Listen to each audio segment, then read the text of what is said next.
The Empire Strikes Back is the darkest chapter in the original Star Wars trilogy, a sequel that dared to let the villains win.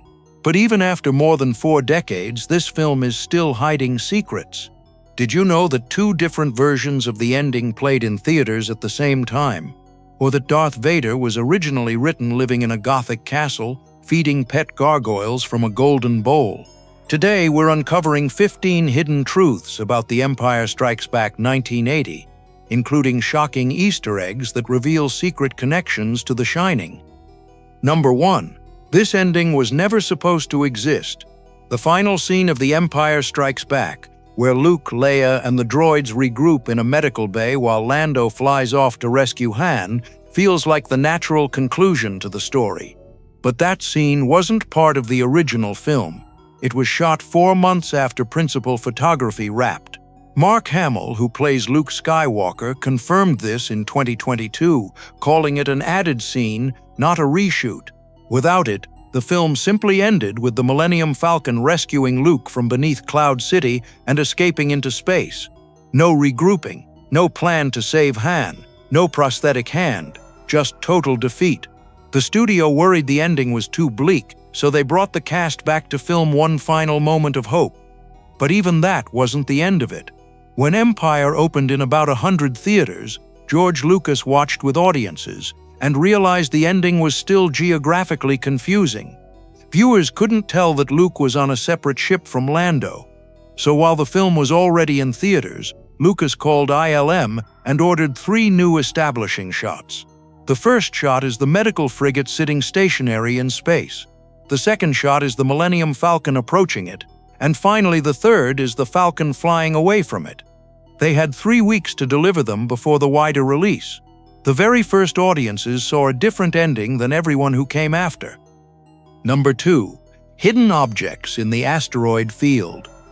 During the Millennium Falcon's escape through the asteroid field, the effects artists at Industrial Light and Magic built dozens of miniature asteroids to hurl past the camera.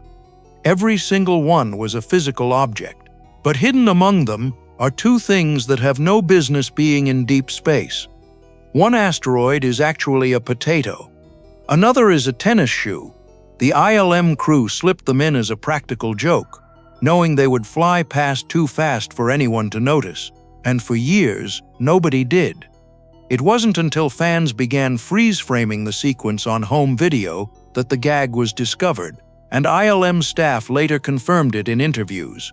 In the age before CGI, the team that built an entire asteroid field by hand decided to leave their signature inside it. Number 3.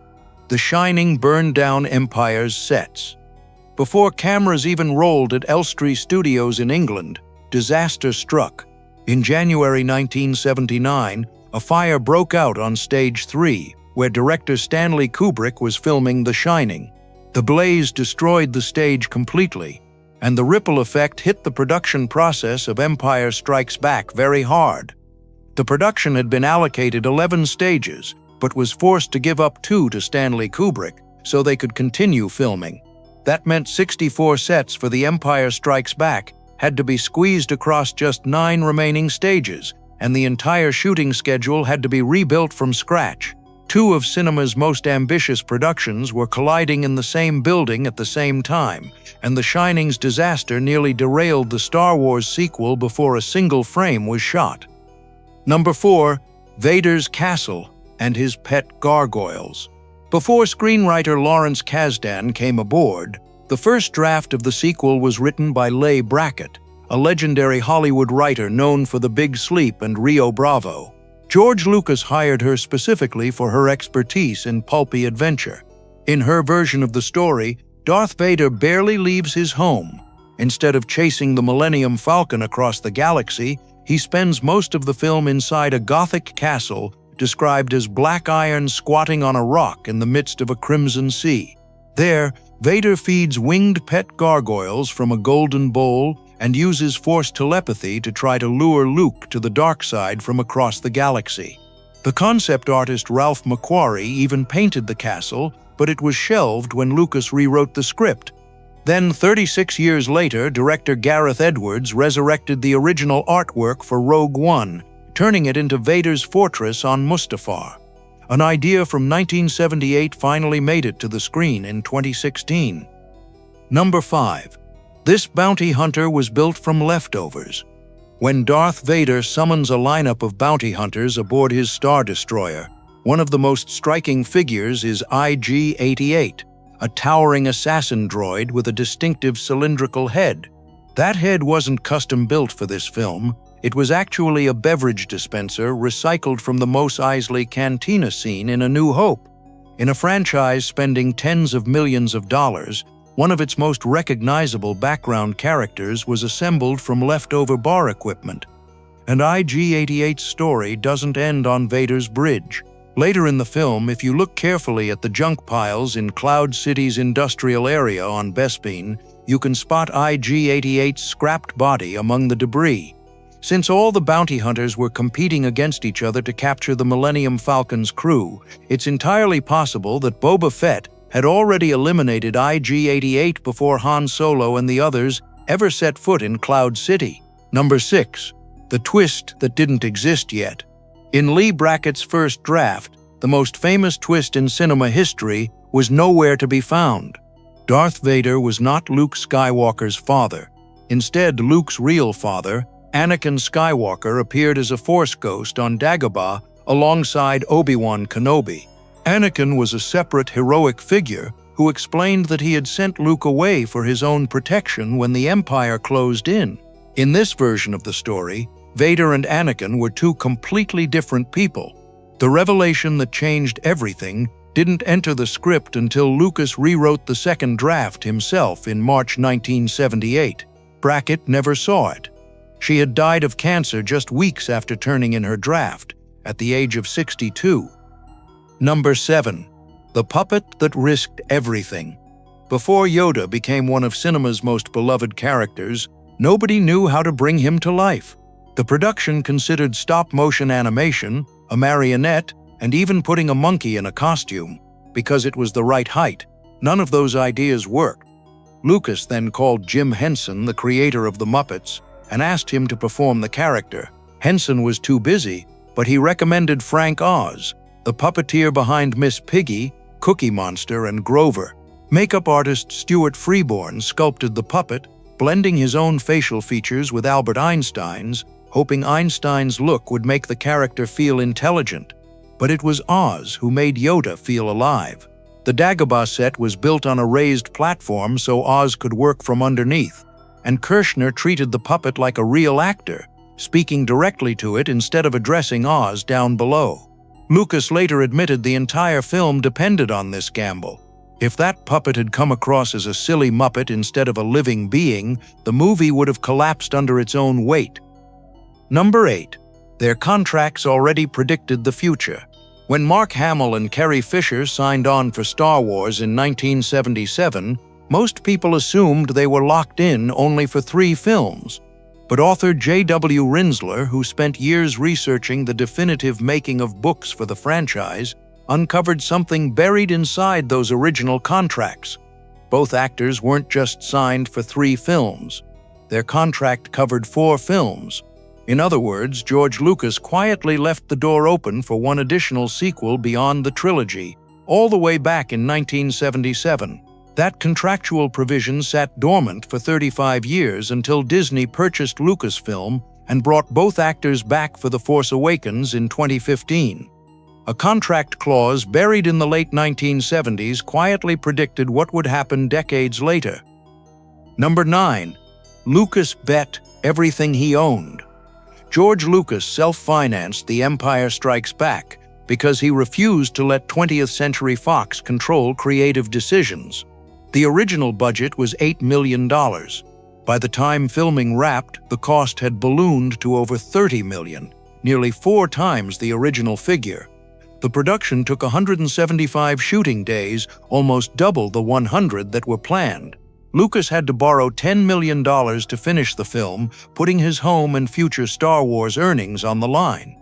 There is a golden rule in Hollywood: never use your own money. Lucas broke it deliberately because he wanted complete authority over the sequel. If this movie had flopped, he would have lost everything. Luckily, it earned over $400 million worldwide. Number 10. The Falcon was talking to someone. During the asteroid field sequence, C-3PO, the Golden Protocol droid, fluent in over 6 million forms of communication, tries to talk to the Millennium Falcon's onboard computer. He tells Han the ship has the most peculiar dialect. For nearly 4 decades, that was just a charming throwaway joke. Then in 2018, Solo: A Star Wars Story revealed something that reframes the line entirely. In that film, Lando Calrissian's co-pilot, an outspoken droid named L337, uploads her consciousness into the Falcon's navigation system during a crisis. C-3PO wasn't struggling to communicate with a computer. He was trying to talk to a person. Whether the connection was planned all along or a brilliant piece of retroactive storytelling, it turns one of Empire's funniest moments into something surprisingly poignant. Number 11. Carbonite was an insurance policy. Harrison Ford was the only lead cast member who hadn't committed to returning for a third film. Unlike Hamill and Fisher, who were locked in through multiple sequels, Ford had no contractual obligation to come back. Lucas needed a contingency plan. If Ford walked away, Han Solo could remain frozen in Carbonite forever. His storyline left permanently unresolved. The decision to freeze Han wasn't just a dramatic masterstroke. It was a practical escape hatch. The Carbonite served 2 purposes at once. It created one of the most devastating cliffhangers in film history, and it quietly protected Lucas from an actor who might never return.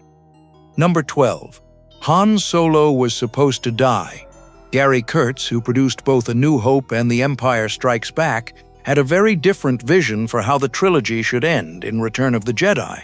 In a 2010 interview with the Los Angeles Times, Kurtz revealed the original outline he and Lucas had planned for Return of the Jedi. Han Solo would be rescued from Jabba the Hutt early in the film, then killed during a raid on an Imperial base midway through. Leia would be left alone, struggling with her duties as queen of her people, leading a rebel alliance in tatters, and Luke would walk off into the sunset by himself, like Clint Eastwood at the end of a spaghetti western. No Ewoks, no second Death Star, no celebration. Lucas changed everything. Kurtz said the reason was blunt. By that time, there were really big toy sales, and that was a factor. The 2 men split over the direction of the franchise. Mark Hamill reportedly said, "It felt like mom and dad getting a divorce." Number 13. Yoda was almost named Buffy. Before he got his name, the Jedi Master went through some unusual alternatives. In Brackett's first draft, he was called Minch. But in Lucas's even earlier story outlines, the character had a very different name. Lucas called him Buffy. His handwritten notes describe the character as very old, 3,000 or 4,000 years, with a philosophy of feel, not think. The name Yoda didn't appear until the later drafts written by Lucas and Kasdan. It is one of the narrowest escapes in franchise history. If that early name had survived, generations of fans would have taken their deepest life lessons from a 900-year-old Jedi Master named Buffy. Number 14. Wampus nearly invaded the Rebel base.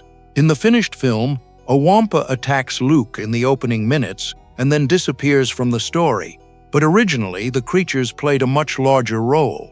An entire deleted subplot showed Wampas breaking through the snow walls of Echo Base and attacking Rebel soldiers. The Rebels managed to capture several of them and seal them inside a storage room. Then, during the Imperial assault, C-3PO rips a warning sign off the door, and a squad of unsuspecting stormtroopers walks straight into the Wampa pen. Parts of this subplot made it into the comic book adaptation, the radio drama, and even the original theatrical trailer, which included the shot of C-3PO removing the sign. The footage was cut because the Wampa costumes looked unconvincing on camera. Rough versions finally surfaced decades later on the 2011 Blu-ray set. Number 15. Filming in the worst storm in decades.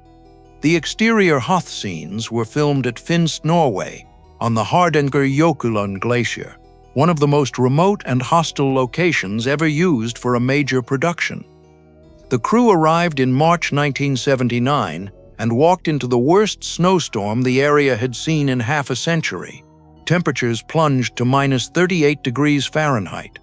Film became brittle and snapped inside the cameras, lenses iced over. Effects paint froze solid in its cans.